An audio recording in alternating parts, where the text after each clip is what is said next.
장마 전선이 남부 지역을 지나면서 밤사이에 많은 비가 쏟아졌습니다. 이번 비로 전국에서 100여 명이 대피했고 시설물 피해도 잇따랐는데 강한 비구름대는 지나갔다는 소식입니다. 취재기자 연결해 자세히 알아보겠습니다. 김연아 기자, 자세한 내용 전해주시죠. 네, 밤사이 남부 곳곳에 많은 비가 내렸는데요. 특히 부산과 경남, 제주도에서 돌풍과 천둥 번개를 동반한 시간당 30mm가 넘는 많은 비가 내리는 곳이 있었습니다. 이 때문에 거제시에서는 새벽 3시 연초댐이 초당 15톤 이내의 여수로 원류로 하천가에 대피령이 내려졌고 부산에선 해운대구 수영강과 석대천, 춘천의 산책로와 금정구 온천천 산책로, 사상구 낙동강 생태공원의 출입이 통제됐습니다. 다만 강한 비구름대가 해상으로 이동하면서 현재 전국에 내린 호우특보는 모두 해제됐습니다. 또 충남 금산군 문암교 인근에 내려졌던 올 장마 첫 홍수주의보도 해제됐고 전국 곳곳에 발령됐던 산사태주의보 역시 경남 산청과 경북 성주, 안동, 충남 논산 외에는 모두 해제됐습니다. 중앙재난안전대책본부는 이번 비로 밤 10시 기준 전국 7개 시도에서 166명이 대피해 102명은 귀가하지 못했고 전북에선 건물 침수와 옹벽 붕괴 사고가, 충남에선 도로 낙석과 석축 붕괴 등의 피해가 접수됐다고 밝혔습니다. 호우와 강풍 관련 안전조치와 급배수 지원 관련 소방 출동은 859건을 기록했고 항공기 15편, 여객선 9척이 결항됐으며 전국 국립공원과 둔치주차장 등도 통제됐습니다. 지금까지 보도국에서 전해드렸습니다. 이번 장마는 시작부터 극한 호우를 쏟아부었죠. 주차장 옹벽이 무너지고 주택가 이면도로에는 거대한 싱크홀이 생기는 것 같이 여러 피해들이 속출했습니다. 수도권 곳곳에서는 비가 그친 뒤 본격적인 복구 작업이 벌어졌습니다. 배민혁 기자입니다. 쏟아지는 비를 감당하지 못하고 주차장 옹벽이 무너졌습니다. 토사가 무너져 내리며 콘크리트 벽이 쓰러져 주차해둔 차들을 덮쳤습니다. 차량 앞부분은 그나마 원래 형태를 유지하고 있는데요. 차량 윗부분과 뒷부분은 심하게 눌려 형체를 알아볼 수 없을 정도입니다. 사고 당시 충격이 얼마나 컸을지 짐작되는 부분인데 다행히 새벽 시간대 사고가 나며 큰 인명피해로 이어지지는 않았습니다. 빌라가 많은 주택가 이면 도로에는 가로 10m에 달하는 거대한 구멍이 뚫렸습니다. 중장비를 동원해 주저앉은 토사를 퍼올리고 땅을 도두는 작업이 한창입니다. 올라가는데 차가 그게 이렇게 빠졌더라고. 쿵 무너지니까는 약간 이렇게 언덕 내려오는데 주저앉았었어. 그러더니 어느 순간 배랑 이렇게 비가 많이 오니까 배랑간에 그렇게 된 거야. 시에서 긴급 복구에 나서 보니 한꺼번에 쏟아진 비에 노후한 배수관으로 인해 집안이 침하한 것으로 파악됐습니다. 휘몰아치는 바람에 500년 넘은 느티나무 가지도 부러져 도로를 덮쳤습니다. 15m나 되는 길이에 성인 남성 2~3명이서도 다 끌어안지 못할 정도로 큰 나무인데 부러진 가지도 굵어서 구청이 조각조각 잘라치우고 나서야 도로 통행이 가능해졌습니다. 수도권에서 가장 많은 비가 온 곳은 경기 김포시로 모두 150mm가 넘게 쏟아졌습니다. 곳곳에 나무가 부러지고 도로가 침수되는 등 경기도에서만 230건 넘는 신고가 접수됐는데 본격적인 장마에 접어든 만큼 2차 피해를 막을 복구가 시급합니다. YTN 배민혁입니다. 전국 상황 살펴보겠습니다. 이재명 대통령이 휴일인 오늘 여야 지도부와 오찬 회동을 갖습니다. 낮 12시 대통령 관저에서 진행되는 이번 회동에는 더불어민주당 김병기 당대표 직무대행 겸 원내대표, 그리고 김용태 국민의힘 비상대책위원장, 송원석 원내대표가 참석할 예정입니다. 이 대통령은 이 자리에서 최근 캐나다에서 진행된 G7 정상회의 참석 결과를 양당 지도부에 설명하고 국익 중심 실용 외교가 성과를 낼 수 있도록 초당적인 협력을 당부할 것으로 보입니다. 참석 여부를 검토하고 있는 북대서양 조약기구 나토 정상회의에 대한 입장을 직접 밝힐 가능성도 있고요. 의제 제한을 두지 않기로 한 만큼 국내 현안 역시 논의 테이블에 오를 것으로 전망됩니다. 그래도 국회는 신경전 중입니다. 여야는 김민석 국무총리 후보자 국회 인준은 물론이고요. 추경안 처리 문제에서도 접점을 보이지 못하고 있습니다. 협치가 이루어지기까진 시간이 더 걸릴 수 있다는 관측이 나옵니다. 박희재 기자입니다. 이번 여야 지도부 회동으로 협치를 위한 계기를 마련하겠다는 게 대통령실 보관입니다. 하지만 이런 시도가 실질적인 성과로 이어질 수 있을지는 미지수입니다. 국민의힘의 법제사법위원장 요구와 김민석 총리 후보자를 향한 의혹 공세에 민주당은 한치의 물러섬 없이 대치하고 있습니다. 이미 범죄자고요. 실질적으로 지금 돈에 대한 것도 안 밝혀졌고 그거에 대한 판결도 이미 다 나와 있고 그런 사람들에 대해서 다시 증빙을 하고 자기가 떳떳하다면 증인 신청에 대해서 거부할 이유 없다고 저는 생각을 합니다. 야당에서 정쟁의 도구로 인사청문회를 마치 무슨 정치 예능인 양 시청률만 끌려는 목적으로 자극적인 단어들을 써가면서 저희 정부의 발목을 잡으려는 행태에 좀 규탄을 하고 싶네요. 막판 고심 중으로 알려진 주요 부처 장관 후보자도 발표와 동시에 뜨거운 감자가 될 수 있습니다. 후보자 가운데 돌발 변수가 나타날 경우 이를 둘러싼 논란이 가열될 수 있기 때문입니다. 대통령실이 내각 개편은 총리 후보자 인준 이후가 아니라 검증이 끝나 발표가 가능한 시점이 되면 한다는 방침을 밝힌 것도 이를 의식한 것으로 보입니다. 이 밖에 추경안 처리와 특검 수사, 국정기획위원회의 최근 업무보고 중단을 둘러싼 신경전들도 놓여 있어 협치로 이어지는 데는 시간이 더 걸릴 것으로 관측됩니다. YTN 박희재입니다. 이재명 정부의 인수위원회 성격인 국정기획위원회가 오늘 출범 첫 주 성과를 되돌아보는 기자 간담회를 엽니다. 오늘 기자 간담회에는 이한주 국정기획위원장이 직접 진행하게 되고요. 사흘 동안의 부처 업무 보고를 포함해 일주일 동안 진행한 주요 활동을 설명하고 앞으로의 계획도 밝힐 예정입니다. 국정위는 내일 전체회의에선 네이버 출신 하정우 대통령실 AI 미래기획수석의 특강을 들으면서 세계 AI 선도국가 도약이라는 이재명 대통령의 공약 이행 방향을 논의할 방침입니다. 이번엔 거대 양당 내부로 들어가 보겠습니다. 더불어민주당 박찬대 전 원내대표가 차기 당대표 선거에 출마하겠다고 예고했습니다. 그래서 정청래 의원과의 친명계 양자 대결이 가시화됐습니다. 국민의힘은 조기 전당대회 개최로 가닥을 잡았는데요. 지난 대선 경선 주자들이 당권 경쟁 후보군으로 오르내립니다. 강민경 기자입니다. 삼선 친명계 박찬대 전 원내대표가 이재명 정부의 성공을 뒷받침하겠다며 오는 8월 2일 열리는 더불어민주당 전당대회 출마를 예고했습니다. 새 정부의 과제, 우리 민주당의 과제, 또 국회의원으로서 해야 될 그런 부분에 대해서 고민하고 있다는 말씀 드리겠습니다. 먼저 출사표를 던진 사선의 정청래 의원도 친명계 핵심으로 분류돼 여당의 당권 경쟁은 같은 계파 인사들이 맞붙는 구도가 될 전망입니다. 정 의원은 호남을 훑고 봉하마을 노무현 전 대통령 묘역을 참배하는 등 일찌감치 당심을 겨냥한 행보를 이어가고 있습니다. 하지만 두 사람의 우열을 가리기 힘들다 보니 당 안팎에선 경쟁 과열 양상을 우려하는 목소리가 적지 않습니다. 박찬대 전 원내대표도 이를 의식한 듯 지지자들에게 원팀 정신을 촉구했지만 신경전은 피할 수 없을 거란 게 중론입니다. 국민의힘도 이르면 8월 중순 전당대회를 여는 쪽으로 가닥이 잡혔습니다. 김문수 전 장관과 한동훈 전 대표 등 지난 대선 도전자들이 당대표 후보군으로 우선 거론되는데 아직 출마를 공식화하진 않았습니다. 당을 뿌리부터 뜯어고칠 젊은 소장파가 앞장서야 한다는 의견도 제기되면서 김용태 비상대책위원장의 이름이 오르내리지만 당사자는 말을 아꼈습니다. 제 전당대회 출마 여부가 그렇게 중요한 것은 아니라고 생각됩니다.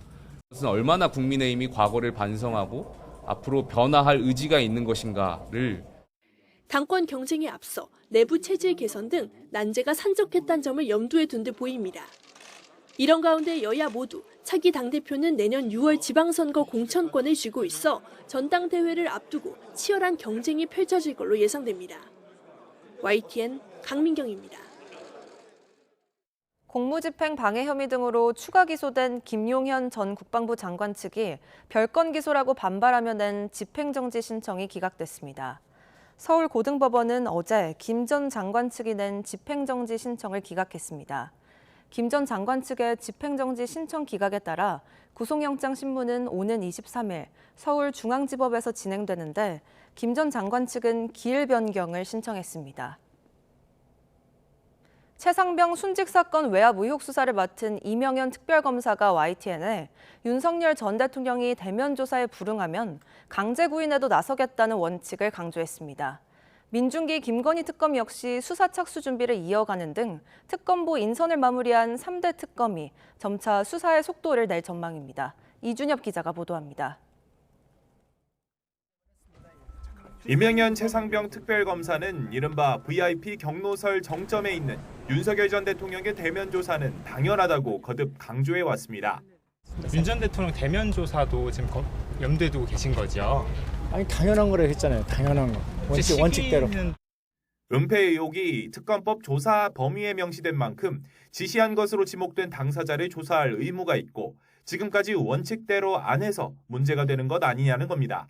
이 특검은 특히 YTN과의 통화에서 윤 전 대통령 조사에 서면이나 방문 조사 등 편법은 없을 것이고 소환에 불응하면 당연히 체포영장도 청구해야 한다는 원칙을 힘주어 말했습니다. 다만 군검찰의 항소로 2심 재판을 받는 박정훈 대령의 항명 혐의 항소 취소가 가능한지에 대해서는 아직 특검보들과 상의 중이라며 말을 아꼈습니다.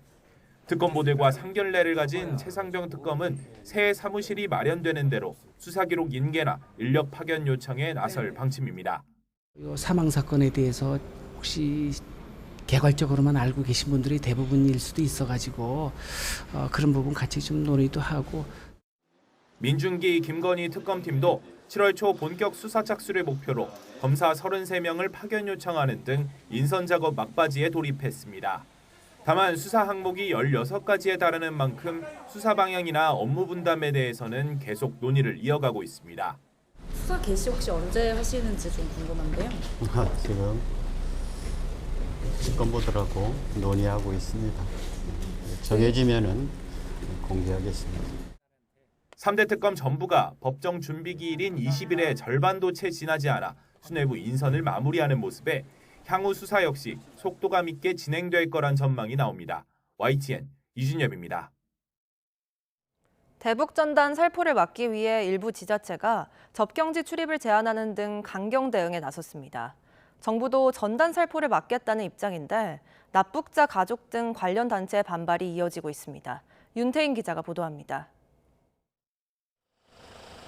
공원 입구 곳곳에 버스와 승합차 등 경찰 차량이 서 있고 검문 중이라는 팻말도 세워져 있습니다. 일부 단체가 대북전단 살포를 예고하자 경찰이 접경지에 인력을 배치해 사전 차단에 나선 겁니다. 사람이 잘 안 다니는 그런 지역에 경찰이 계셔서 좀 의아해했는데 감사한 마음에 그렇게 지나친 적이 있어요. 파주시도 대북전단이 북한의 오물풍선 살포로 이어지며 피해를 보았다며 전단 살포 목적으로 방문하는 경우 출입을 제한한다는 방침입니다. 피해를 보는 건 어쨌든 접경 지역의 주민들이거든요. 파주시만 해도 70여 개의 그 오물풍선이 발견이 됐어요. 그로 인해서 화재도 났고.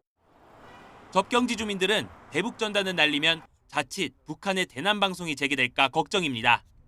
잠을 설치고 굉장히 불편합니다. 전단지를 여기서 날린다고 하면 그 여파가 고스란히 이게 접경 지역 주민들한테 오지 않습니까? 접경 지역에선 이렇게 강 건너로 북한이 보입니다. 한동안 들려오던 대남 방송도 멈춘 상태인데요. 정부는 남북 사이의 갈등을 해소하기 위해 대북전단 살포에 대한 처벌 규정을 더욱 상세히 마련할 계획입니다. 2kg이 넘는 물체를 날리려면 허가를 받도록 한 항공안전법을 강화하는 등 법의 빈틈을 메우는 방안을 검토하고 있는데 국회에는 전단 살포를 사전 신고나 승인제로 바꾸는 내용의 법안도 발의돼 있습니다. 이에 대해 납북자 가족 모임 측은 정부가 피해자들의 생사 확인은 해주지 않으면서 자신들을 범죄자 취급한다며 반발하고 있습니다. 법적으로 위반한다고 했고 판사님이 괜찮다고 했고 남북대화 잘해서 생사 확인해달라는 건데 이거를 공권력의 잣대를 내서 이렇게 합니까? 헌법재판소가 지난 2023년 대북전단 살포 금지는 표현의 자유를 제한하는 것이라며 위헌 결정을 내린 만큼 강경 대응에 앞서 관련 단체들의 이해를 구할 필요가 있다는 목소리도 나옵니다. 결과적으로는 표현의 자유를 부담을 줄 수 있는 상황이 오는 거거든요. 정부가 문제를 적극적으로 제기하고 그다음에 북한과 협상을 통해서 납북자 문제에 성의를 보이고 이런 걸 원하고 있거든요. 북한의 실상을 알려야 한다. 가족의 생사를 확인해달라는 목소리와 긴장 고조를 우려하는 목소리가 엇갈리는 가운데 앞으로도 대북 전단을 둘러싼 신경전이 이어질 것으로 보입니다. YTN 윤태인입니다. 이번엔 중동 상황 살펴보겠습니다. 이스라엘과 이란의 무력 충돌이 열흘째 계속되면서 피해가 커지고 있습니다. 하지만 외교적 해법은 갈피도 잡지 못하는 상황입니다. 이란은 이스라엘이 공격을 지속하면 더욱 파괴적인 대응을 하겠다며 핵 농축은 자국의 권리임을 재차 강조했습니다. 김잔디 기자의 보도입니다. 이란의 핵시설을 연일 공격하고 있는 이스라엘. 현지 시간 21일엔 가장 큰 핵시설이 있는 중부 이스파한을 공습했습니다.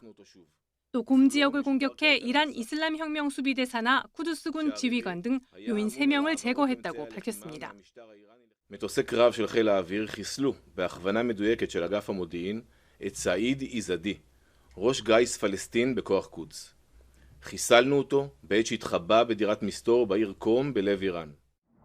이란도 텔아비브 등 이스라엘 중부 지역과 서안 지구를 향해 탄도미사일을 발사했습니다. 이란 보건부는 지난 13일부터 이스라엘의 공격으로 민간인을 포함해 400명 넘게 숨졌다고 밝혔습니다. 무력 충돌이 열흘째 이어지면서 이스라엘에서도 수십 명이 숨지는 등 피해가 커지고 있습니다. 이스라엘과 이란의 전면전을 우려한 국제사회가 외교적 해결 노력에 나섰지만 뚜렷한 성과는 나오지 않았습니다. 독일과 프랑스, 영국 등 유럽 3개국이 이란과 핵 협상을 벌였지만 돌파구 마련에 실패했습니다. 이란은 이슬람협력기구 외무장관 회의에서도 이스라엘의 공격 중단 없이는 미국과 협상하지 않겠다고 강조했습니다. In order for us to come back to diplomacy, the aggression should be stopped. It is obvious I cannot go to negotiation with the United States when our people are under bombardments, under the support of the United States. 마수드 페제스키안 이란 대통령도 민간 핵 프로그램 개발은 주권 국가의 권리라며 이스라엘의 계속된 침략에 대한 이란의 대응은 더욱 파괴적이 될 것이라고 경고했습니다. 트럼프 대통령의 2주 시한에도 유럽과 중동의 중재국들이 뾰족한 해결책을 찾지 못하는 사이 이란과 이스라엘은 강경한 입장을 고수하며 공세를 이어가고 있습니다. YTN 김잔디입니다. 이란의 지하 핵시설 파괴가 가능한 무기인 초대형 폭탄 벙커버스터를 탑재할 수 있는 미 공군 B-2 스텔스 폭격기가 미국 본토를 출발했습니다. 당장 이란을 공격한다는 건 아니지만 압박 카드인 것으로 보이는데 이란은 이스라엘로 가는 모든 군사 지원 물자를 공격하겠다며 응수했습니다. 뉴욕에서 이승윤 특파원입니다. 미국이 지하 시설을 초토화하기 위해 개발한 초강력 폭탄 벙커버스터 GBU-57. GPS를 기반으로 정밀 폭격이 가능합니다. 이란의 산악 지역인 포르도 지하 깊은 곳에 있는 핵시설을 지상작전 없이 파괴할 수 있는 유일한 무기로 평가받습니다. 뉴욕타임스는 벙커버스터 탑재가 가능한 미 공군 B-2 스텔스 폭격기가 미국 본토를 출발했다고 보도했습니다. B-2는 한 기의 무게가 13톤이 넘는 벙커버스터 2기를 탑재해 투하할 수 있는 유일한 폭격기로 알려져 있습니다. 뉴욕타임스는 B-2가 미주리주 화이트먼 공군 기지에서 이륙해 공중 급유기와 함께 비행한 것으로 나타났다고 전했습니다. 폭스뉴스도 B-2 6대가 무거운 벙커버스터 때문에 연료 탱크를 다 채우지 않고 괌을 향해 이륙한 뒤 재급유를 한 것으로 보인다고 보도했습니다. 전문가들은 B-2가 중동 작전에 적합한 인도양 디에고 가르시아 섬의 미군 기지까지 이동할지 주시하고 있다고 로이터 통신은 전했습니다. 이란 핵시설 타격을 고심하던 트럼프 미국 대통령은 결정을 미룬 채 지난 19일 이란에 2주간의 협상 시한을 제시했습니다. Just time to see whether or not people come to their senses. Did the Europeans help at all in talking with the Iranians? No, they didn't help. No. 뉴욕타임스는 B-2 폭격기 이동이 트럼프가 이란 공격을 최종 결정했다는 뜻은 아니라고 분석했습니다. 이미 협상 시한을 제시한 만큼 B-2를 이란에 대한 최대의 압박 카드로 활용하고 있음을 시사하는 것으로 풀이됩니다. 이에 이란은 이스라엘로 향하는 모든 군사 지원 물자를 공격할 것이라고 위협하며 응수했습니다. 뉴욕에서 YTN 이승윤입니다. 트럼프 2기 행정부는 정말 논란의 연속입니다. 재정 적자를 줄이겠다더니 감세 법안을 추진하고요. 이번에는 재정 적자 타개를 빌미로 공공서비스까지 상품화했습니다. 영주권과 비자 장사를 본격화하면서 공공재를 특권화하고 있는데 오히려 트럼프의 각종 정책은 미국의 매력을 떨어뜨리고 있다는 지적입니다. 권영희 기자가 보도합니다. 트럼프는 노골적으로 비자 장사를 합니다. 지난 2월 500만 달러, 우리 돈 70억 원을 내면 영주권을 주겠다는 골드 카드를 내놨습니다. $5 million. For $5 million, this could be yours. That was the first of the cards. You know what that card is? 여기다 관광이나 유학 같은 비이민 비자 신청자를 대상으로 급행료를 신설할 방침입니다. 수속 비용 185달러 외에 $1,000를 추가로 내면 인터뷰 예약을 앞당겨 주겠다는 겁니다. 이런 와중에 유학생 등을 겨냥한 초강경 추방 정책을 계속 추진하고 있습니다. 19개 국가에 대해 내린 입국 금지 조치도 더 확대할 계획입니다. But we will not allow people to enter our country who wish to do us harm, and nothing will stop us from keeping America safe. 정책 결정의 기준은 오로지 세금을 얼마나 거둘 수 있고 지지층에 얼마나 잘 보일 수 있나 여부입니다. 급기야 민간 기업이 수익을 올리기 위해 사용하는 가격 차별 전략을 공공 영역에까지 도입하며 넘지 말아야 할 선을 넘었습니다. But I think also what Trump is trying to do here is that he's sending a signal to his own political base that he is excluding dangerous foreigners from the US. That's a big part of Trump's political image. 트럼프는 미국 내 경제 활동과 거주의 자유를 큰 특권으로 여깁니다. 그러나 전문가들은 트럼프의 반이민, 반외국인, 반유학생 정책이 미국의 매력도를 떨어뜨린다고 지적합니다. 이미 뉴질랜드와 포르투갈, 아랍에미리트 등이 돈을 내는 대가로 거주지나 시민권을 제공하는 프로그램을 시도했지만 혼란을 겪다 중단했습니다. YTN 권영입니다. 이재명 정부 출범 이후 처음으로 우리 고위급 대표단이 오늘 미국을 향합니다. 여한구 통상교섭본부장이 대미 관세 협상 대표단과 함께 방미길에 오르게 됩니다. 협상 시한이 불과 2주 정도밖에 남지 않은 가운데 이번 협상에서 큰 틀의 합의를 이룰 수 있을지 주목됩니다. 황혜경 기자가 보도합니다. 대미 통상 관련 협상 총괄을 맡고 있는 여한구 통상교섭본부장이 오늘 미국으로 갑니다. 미국 측과 기술 협의에 나설 우리 범정부 대표단과 함께 방미길에 오를 것으로 알려졌습니다. 여 본부장은 먼저 미국 측 카운터파트인 제이미슨 그리어 미 무역대표부 대표와 회동하고 국내 정부 교책이 다소 정체됐던 한미 관세 협상에 재시동을 걸 계획입니다. 새 정부가 출범에 따라서 이 한미 협상을 본격적으로 추진할 수 있는 여건이 조성이 되었습니다. 이에 따라서 지금부터는 한미 통상 협상을 범정부 차원의 최우선 과제로 두고 일단 예정된 일정은 5박 6일이지만 협상 상황에 따라 연장될 가능성도 있습니다. 방미 기간 여 본부장을 비롯한 협상 대표단은 여건이 되는 대로 수시로 미국 측과 만나 관세 관련 접점을 모색할 방침입니다. 뿐만 아니라 이번 방미는 이재명 정부 출범 이후 첫 고위급 인사의 미국 행이라는 점에서 이목이 더욱 쏠릴 전망입니다. 통상당국자는 여 본부장이 그리어 대표뿐 아니라 백악관이나 미 의회 등 미국 정책결정 관계자 등과 폭넓게 접촉할 방침이라고 설명했습니다.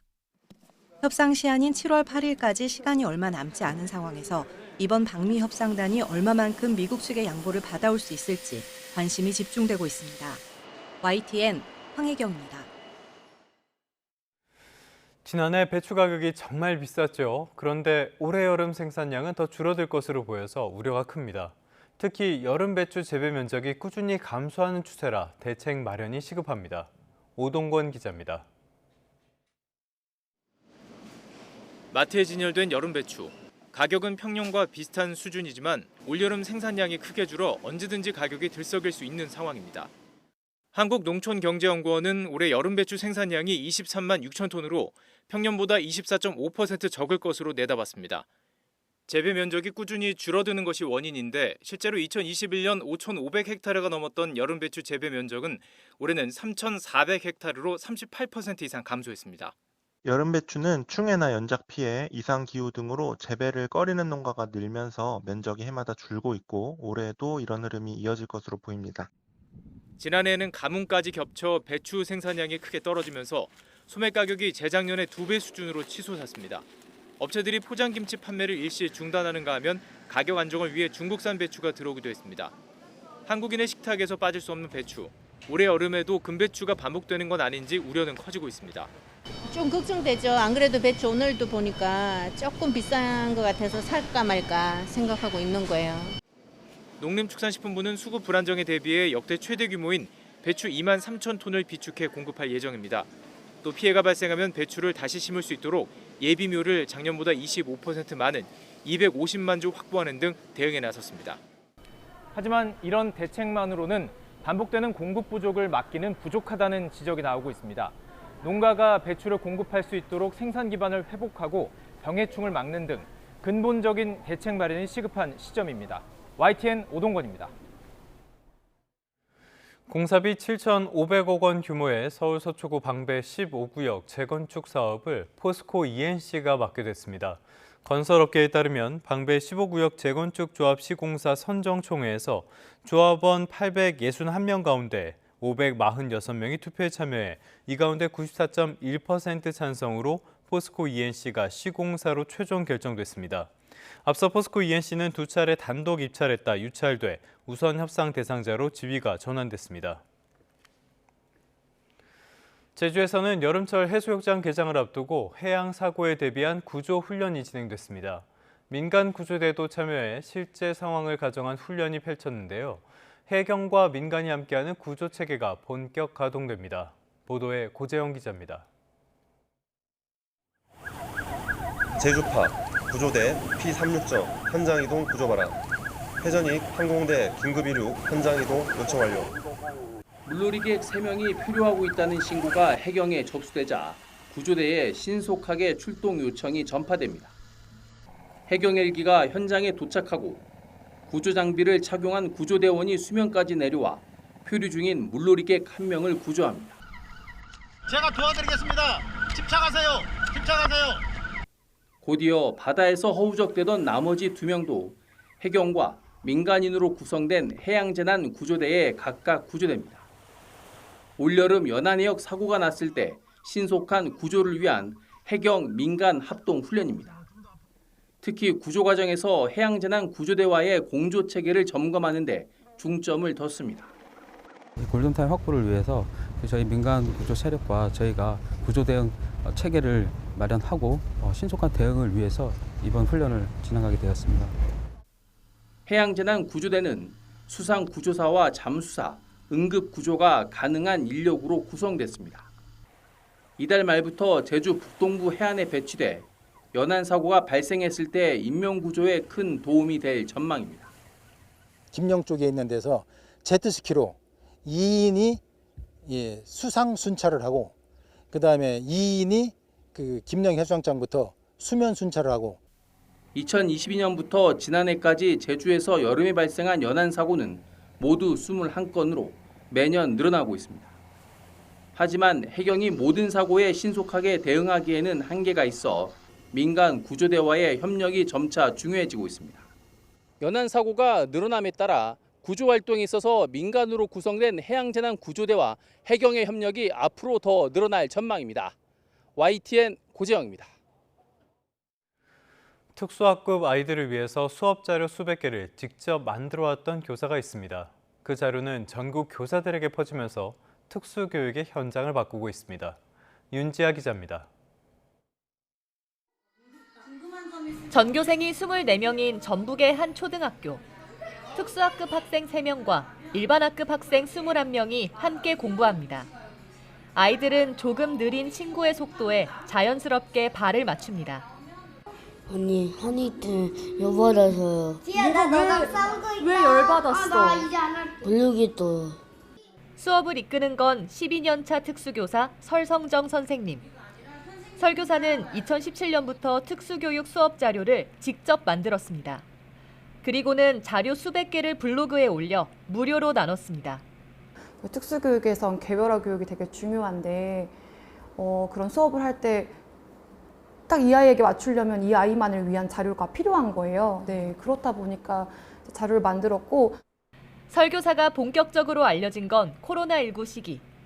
온라인 수업이 시작됐지만 장애 학생들을 위한 자료는 턱없이 부족했습니다. 밤잠을 줄여가며 만든 콘텐츠는 전국 교사는 물론 교육청에서도 찾았고 블로그 이웃 수는 5배 넘게 늘었습니다. 공문으로까지 나갔다고 하니까 약간 부담감도 느끼기도 하고 또 뿌듯하기도 하고 그랬어요. 네. 장애에 대한 편견을 줄이기 위해 편견 지우개, 편견 쓰레기통 같은 교구도 만들었습니다. 되게 처음엔 이상을 했는데 이제 선생님이 만들어준 그런 편견 지우개나 그런 걸 써보니까 이제 애들이랑 많이 접하게 되면서 좀 많이 편해졌던 것 같아요. 지역에서 마을에서 학교를 다닐 수 있게 하는 것, 이게 가장 큰 목적이에요. 특수학급 운영도 역시 통합교육 위주로. 한 교사의 실천에서 시작된 변화는 특수학급 아이들과 일반학급 아이들이 함께 공부하는 통합교육 현장의 길잡이가 되고 있습니다. 편견이라는 안경을 벗으면 장애가 아닌 사람이 먼저 보인다는 설교사. 작은 교실을 넘어 특수교육의 현장을 바꾸고 있습니다. YTN 윤지아입니다. K-팝 역사를 다시 쓴 BTS가 군백기를 마치고 돌아왔습니다. 슈가의 제대를 끝으로 멤버 7명의 완전체 복귀를 앞두고 있는데 빌보드 점령에 이어 이제는 그래미 공략에 나설 것으로 보입니다. 신지원 기자가 보도합니다. 지난해 6월 BTS 맏형 진과 제이홉을 시작으로 올해 7명의 멤버들이 차례로 전역했습니다. 빨리 앨범 열심히 만들어서 또 다시 무대로 복귀하도록 하겠습니다. 무대 복귀 그만하고 무대 만들겠습니다. 네. 카메라 앞이 너무 오랜만이라 좀 화장도 안 하고 그래서 좀 민망한데요. 또 잘 챙겨주셔서 너무 감사했다고 말씀드리고 싶습니다. 사회복무요원으로 대체 복무를 한 슈가를 끝으로 완전체 BTS의 마지막 조각이 맞춰졌습니다. BTS는 군복무 중에도 틈틈이 팬들과 소통을 이어갔는데 직접 병장 승급 소식을 전하거나 제설 작업에 참여한 경험을 공유하고 전역 후에는 군복 차림으로 찍은 기념사진을 올리기도 했습니다. 멤버 전원이 군필자인 BTS는 이제 막내 정국을 제외하고는 모두 30대에 접어들었습니다. 그만큼 멤버들의 다양한 경험을 녹여 성숙하고 완성도 높은 음악으로 복귀할 것으로 기대됩니다. 멤버들이 보고 듣고 느낀 것들. 그러니까 BTS가 결국 세계적인 그룹으로 성장할 수 있었던 것은 조금 서툴더라도, 조금 투박하더라도 본인들의 이야기를 스스로 풀어내면서 세계적인 공감을 받는 그룹으로 성장할 수 있었던 거거든요. 군입대 전까지 K-팝 역사상 전례 없는 행보를 걸었던 만큼 부담감도 큽니다. BTS는 영어곡 다이너마이트와 라이프 고즈온, 버터, 퍼미션 투 댄스 등 모두 6곡으로 빌보드 핫100 정상을 차지했고 미국에서 가장 유서 깊은 대중음악 시상식인 그래미 어워드에 3년 연속 후보에 올랐습니다. 지난 2021년에는 베스트 팝 듀오 그룹 퍼포먼스 부문 후보로 한국 가수 최초로 단독 무대를 선보였고 이듬해에는 버터로 같은 부문 후보에 올랐는데 안타깝게도 수상의 문턱을 넘지는 못했습니다. 입대 전 마지막인 2023년에는 영국 밴드 콜드플레이와 협업한 곡 등으로 퍼포먼스와 뮤직비디오, 올해의 앨범까지 총 3개 부문 후보에 지명되기도 했습니다. 최종 수상이 불발되면서 그래미가 유색인종과 비영어권 가수들에게 인색하다는 논란이 불거지기도 했지만 BTS는 결과에 연연하기보다 또 하나의 도전으로 받아들였습니다. 뛰어넘을 장벽이 있다는 거, 그리고 앞으로 좀 도전할 수 있다는 거에 아직도 이제 감사하게 생각을 하고 있고 뛰어넘을 수 있으면 좋겠네요.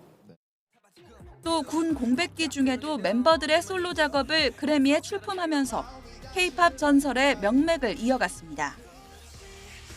방탄소년단이라는 이름으로 처음 무대에 오른 지 어느덧 12년이 흐른 BTS. 3년 만에 완전체 복귀를 앞둔 상황에서 또 한 번 아름다운 도전을 이어갈지 주목됩니다. YTN 신지원입니다.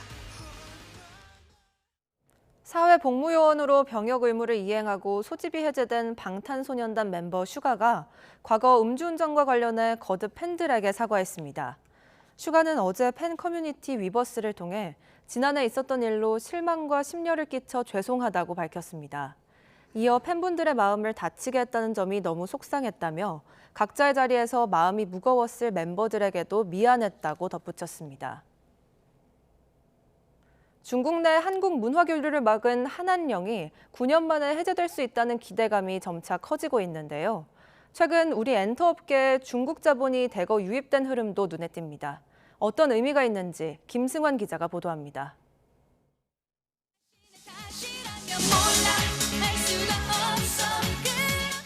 2000년 6월 중국 충칭에서 열린 한국 가수들 공연입니다.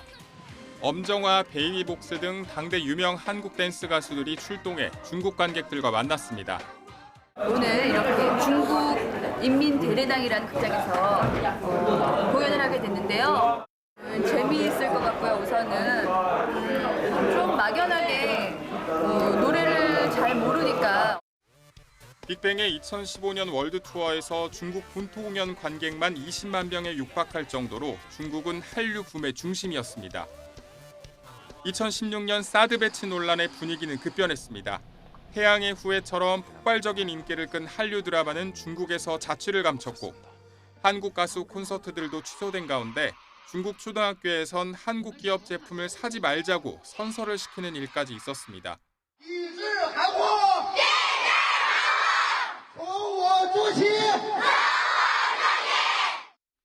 이후 우리 엔터업계 등은 큰 타격을 받았고 포맷 수출이나 IP 협업 등으로 근근히 교류 명맥만 이어왔습니다.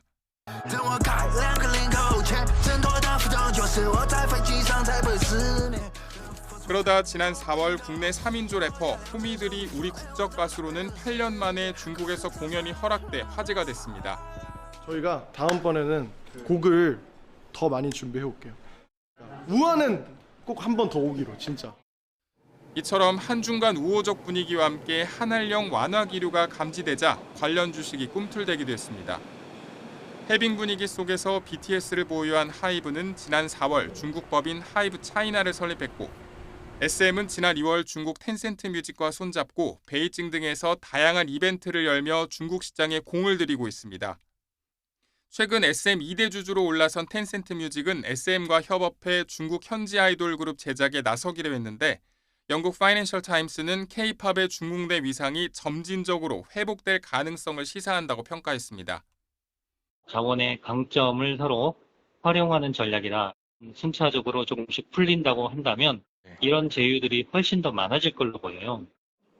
오는 11월 경주 에이펙 정상회의에 시진핑 중국 주석이 공식 초청되면서 한중 관계가 나아질 거라는 기대 또한 어느 때보다 높습니다.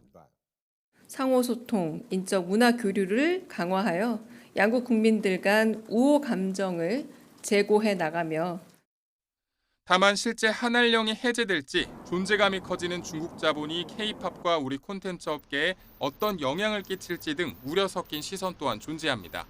YTN 김승환입니다.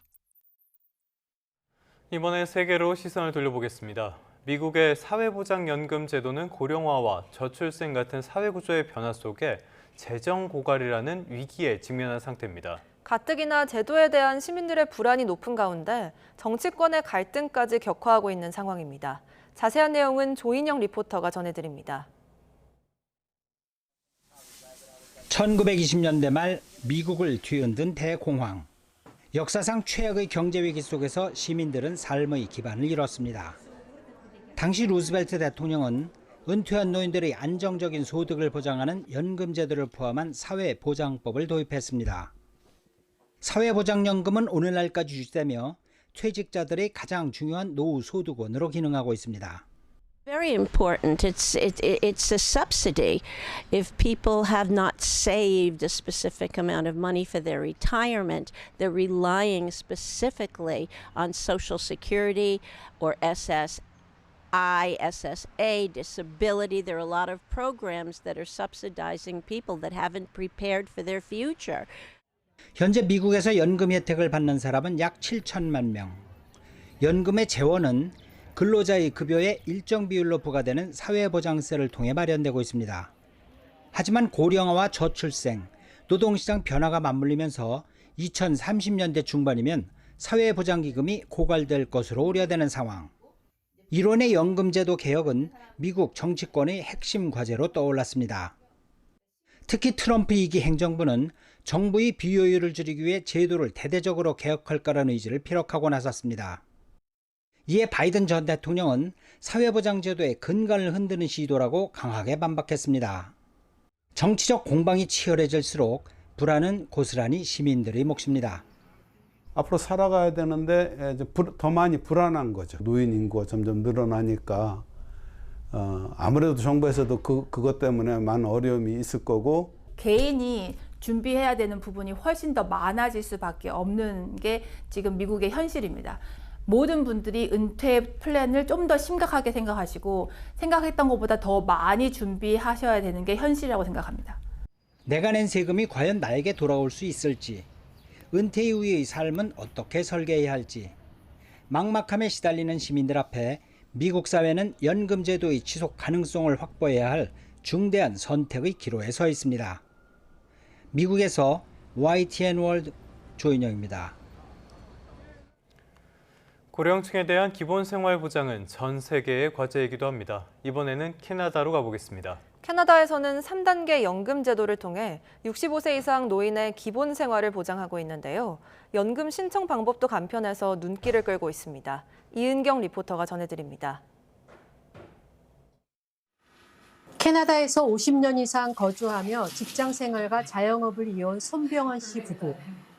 은퇴 후 캐나다 정부로부터 매달 3,500 캐나다 달러, 한화 약 350만 원을 받고 있습니다.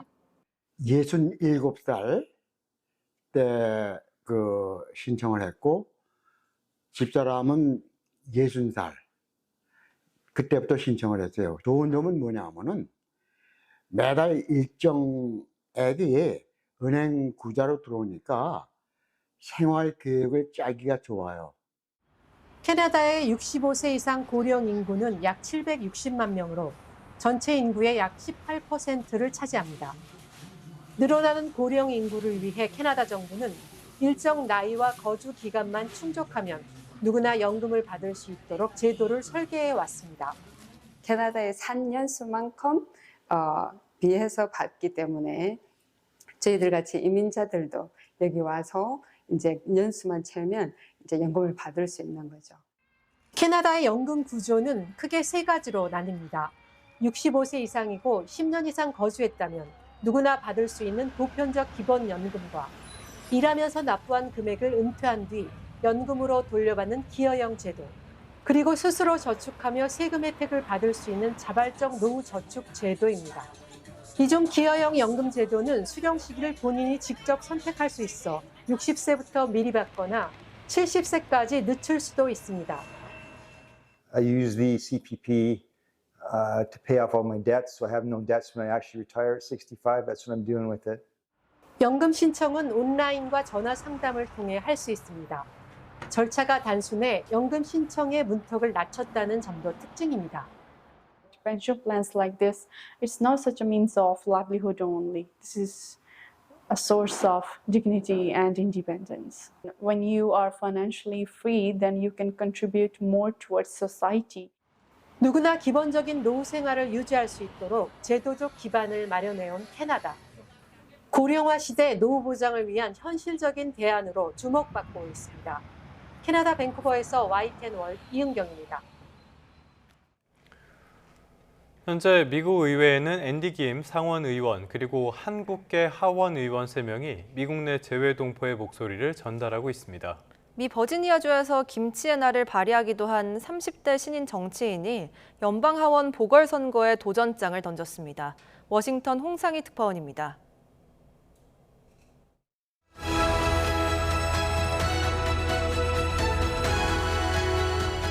버지니아주 의회의 유일한 한인 하원 의원이자 30대 정치 신인이 연방 하원 의원 보궐선거에 출사표를 냈습니다.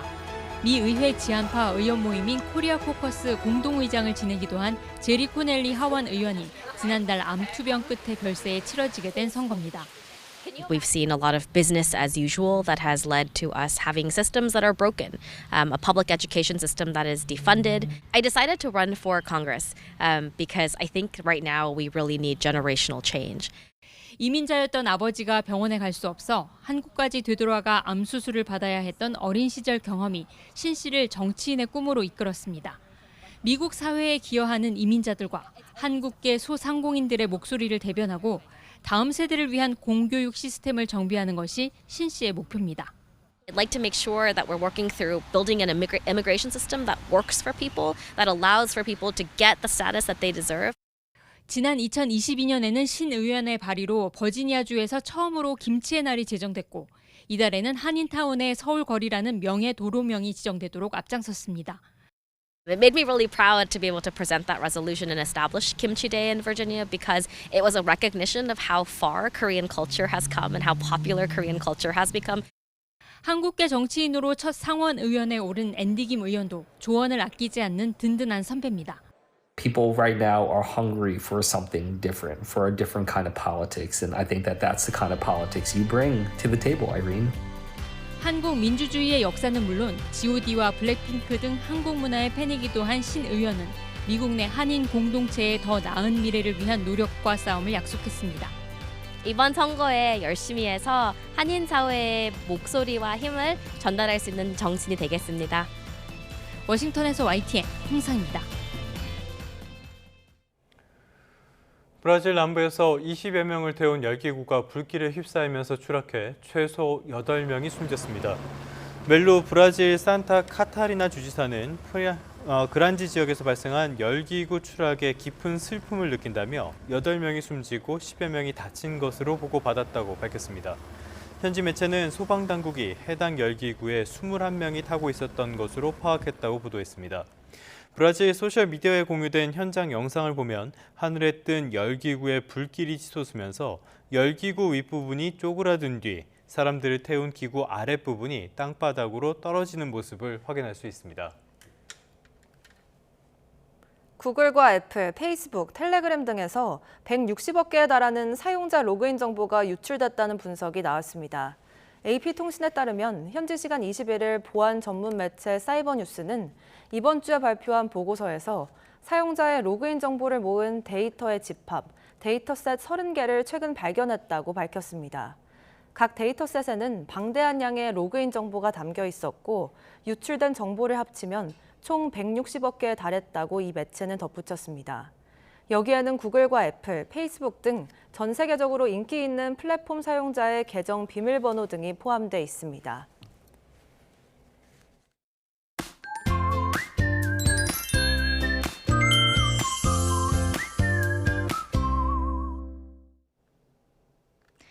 지난 밤사이 남부 곳곳에 많은 비가 내렸습니다. 현재 비구름은 남해안과 제주도에 영향을 주고 있는데요.